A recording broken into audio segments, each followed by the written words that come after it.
Saskatchewan Federation of Agriculture has thrown its support behind any measure to assure effective control of the movement of prairie wheat, oats, and barley. They want control through elevators, mills, feed dealers, and any merchants handling grain for food or feed, including feedlots. The Federation also urges that deliveries to such dealers come under a quota system that meets the requirements of the industry. Well, the young are not the only ones who protest. The National Film Board of Canada, you'll remember, has decided to rent films on a daily basis to interested parties. The charges can run anywhere from $3 to $12 a day. City fathers are against this and are going to protest. They don't think that it's fair to schools, the young and old groups, or other interested parties to be denied of educational films because of a lack of money. Besides protesting to the National Film Board, they seem to be in favor of having the public library look after distribution of films to get away from this charging. Alberta hospitals have threatened a possible reduction in hospital care standards if the provincial government can't come through with any financial support. The Hospital Association claims that 70% of its budget goes to staff costs. It adds that these costs are influenced by inflationary trends and increased demand for higher wages. Two political groups may soon join forces against the province of Quebec and attempt to get their members elected to Parliament in the next federal election.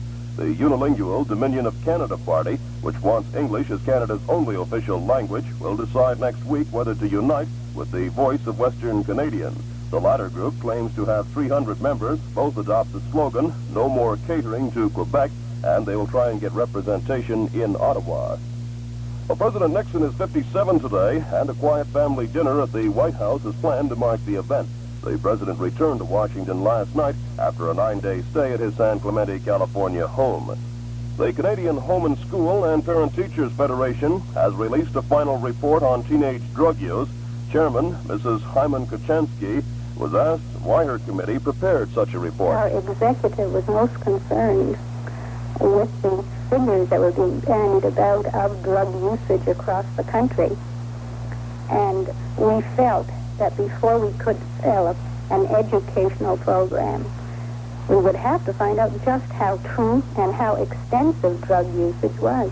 I don't know if we're soft on the answers at all, but we are expressing the students' opinions of their attitudes, their habits, their feelings about their social environment, and their feelings about their parents' usage of drugs and alcohol. Mrs. Hyman Kuchansky.